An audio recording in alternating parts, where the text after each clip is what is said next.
नमस्कार दोस्तों, मैं नरेश फिर से आपका स्वागत कर रहा हूँ सॉफ्ट बाइट चैनल पे। जैसे आपने टाइटल पढ़ ही लिया होगा, आज हमारा सेकंड लेक्चर है वर्ड के रिलेटेड में। तो आगे बढ़ते हैं एमएस वर्ड के प्रैक्टिकल सेशन से। जैसे मैंने लास्ट लेक्चर में भी कहा था, एमएस वर्ड जो है कि यहाँ से स्टार्ट मेनू में हमें मिलता है। यहाँ स्टार्ट मेनू में जाने के बाद हम ऑल प्रोग्राम, यहाँ जो प्रोग्राम की लिस्ट होती है, यहाँ जाके हमारे जो एमएस ऑफिस फोल्डर या फाइल बना होता है उसे अगर हम ढूंढते हैं तो हमें एमएस वर्ड मिल जाता है। यहाँ से भी हम एमएस वर्ड ओपन कर सकते हैं, या हमें डायरेक्टली ओपन करना है तो यह सर्च ऑप्शन होता है जो कि एम वर्ड अगर आप टाइप करते हैं तो हमें वर्ड पैड, साथ ही साथ वर्ड पैड सेलेक्ट नहीं करना है हमें, वो एमएस ऑफिस या माइक्रोसॉफ्ट ऑफिस 2007 वर्जन जो हमारे पीसी में है, इसके बाबत हमें आपको सिखाना चाहता हूँ। ओपन करने के बाद ये कुछ इस तरह दिखता है। कुछ पहले इसके बाबत कुछ जानकारियाँ प्राप्त करें तो इसे बोलते हैं ऑफिस बटन बोलते हैं। इसमें हमें न्यू जो ऑप्शन होता है, जब भी हम कुछ फाइल्स में काम कर रहे होते हैं और हमें नया फाइल चाहिए होता है तो हम न्यू क्रिएट कर सकते हैं। इसका डायरेक्ट शॉर्टकट भी है Ctrl+N। कंट्रोल याद रखिएगा, Ctrl+N। ओपन, अगर आपके फाइल पहले से बने हुए हैं और आपने एमएस वर्ड ओपन कर लिया है तो आप यहाँ से फाइल भी सर्च कर सकते हैं। सेव ऑप्शन जो होता है, आप पहली बार पूरी तरह टाइप कर रहे हैं और उसके बाद आप उसको सेव करना चाहते हैं तो आप इसके सेव कर सकते हैं। और सेव एज, एक फाइल जो आप पहले से बना चुके हैं और उसे फिर से सेव करना चाहते हैं और कुछ नाम से, तो उसे आप सेव एज कर सकते हैं। इसके दो फायदे हैं। एक तो फाइल पूरी तरह नया बन जाता है और आप जो भी काम करते हैं उसको आपको दोबारा रिपीट नहीं करना होता है। और दूसरा काम, अगर समझिए किसी का बायोडाटा बनाना है और आपके बायोडाटा में आप एडिट करते हैं और उसको सेव एज करते हैं तो आपकी फाइल भी उसी तरह रह जाती है और नया फाइल भी बन जाता है। अब इस तरफ बढ़ते हैं। यहाँ जो आप देख रहे हैं होम, इंसर्ट, ये सब आपको रिबन्स बोलते हैं। एमएस वर्ड में इन सबको रिबन्स बोला जाता है। रिबन्स में हर एक रिबन्स की एक एक खासियत है। हम धीरे धीरे करके एक लेक्चर वाइज इसको एक एक करके देखेंगे। पहला चीज़, अगर एमएस एक वर्ड में हमको कुछ काम करना है, हमको कुछ ना कुछ पैराग्राफ्स या कुछ ना कुछ तो चाहिए होता है, तो हम इसके लिए यहाँ पैराग्राफ लेके आने की कोशिश करेंगे। इसके लिए मैं पहले आपके लिए जूम आउट करना चाहूँगा या इसको साइज बड़ा करना चाहूँगा ताकि आपको क्लियरली दिखाई दे।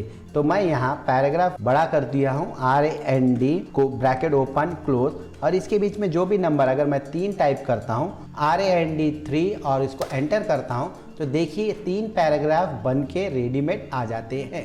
तो ये पैराग्राफ 3 आपके सामने है। थोड़ा सा जूम इन कर लीजिए, ज़्यादा ही बड़ा हो चुका था, बस ये ठीक है। देखिए 3 पैराग्राफ ऑटोमेटिकली आ चुके। इस तरह अगर आपको पैराग्राफ चाहिए होगा तो आप पैराग्राफ डायरेक्टली लेके आ सकते हैं। नेक्स्ट, अब एक एक करके इसमें एडिटिंग या सीखने की कोशिश करते हैं कि हर एक चीज़ के फ़ायदे क्या हैं। अब देखिए, कोई भी चीज़ अगर आपको एडिट करना है या चेंजेस लाने हैं शीट्स में या फाइल्स में आपको, तो उसको पहले सेलेक्ट करना होता है। सेलेक्ट आप 2 तरीके से कर सकते हैं। एक तो माउस का राइट क्लिक करके प्रेस करके रखिए और जिधर तक आपको चाहिए उधर तक आप सेलेक्ट कर सकते हैं। प्लस सेकंड तरीका है शिफ्ट बटन दबा के अपने कीबोर्ड से जहां डायरेक्शन तल नीचे नीचे करते हुए आप उसको सेलेक्ट कर सकते हैं। नेक्स्ट, अब ये तो समझिए सेलेक्ट हो गया। इसका मुझे आज अभी फाउंट चेंज करना है, तो फाउंट चेंज करने के लिए यहाँ पहला बॉक्स है कैलिबरी बोल्ड, ये प्री जो सेलेक्ट हो जाता है। इसके बाद जो भी फाउंट आप इधर से सेलेक्ट करते हैं वो आपको मिल जाता है। जैसे कि मैं ये फाउंट ले रहा हूँ, फाउंट फिर से जैसे आप पहले सेलेक्ट कर लेते हैं उसके बाद इसको फाउंड यहाँ से सेलेक्ट करके आप जो भी स्क्रॉल करके आप इसको सेलेक्ट कर सकते हैं। देखिए अपने आप पीछे देखिए आप चेंज होते जा रहा है। मैं बिना सेलेक्ट अभी सेलेक्ट कर दिया। ये अलग फाउंड है और ये कैलिबरी है, और ये वाला हमने एडोब सॉन्ग अलग फाउंड इसको सेलेक्ट कर लिया है। साथ ही साथ अगर इसी को मैं फिर से सेलेक्ट करता हूँ थोड़ा सा, और इसके मेरे को साइज़ बढ़ानी है, तो यहाँ से मेरे को जो नंबर्स है उसके हिसाब से मैं फाउंड, अब देखिए ये फाउंड बड़ा हो चुका है जबकि ये बड़ा या बिगर साइज में नहीं हो पाया है।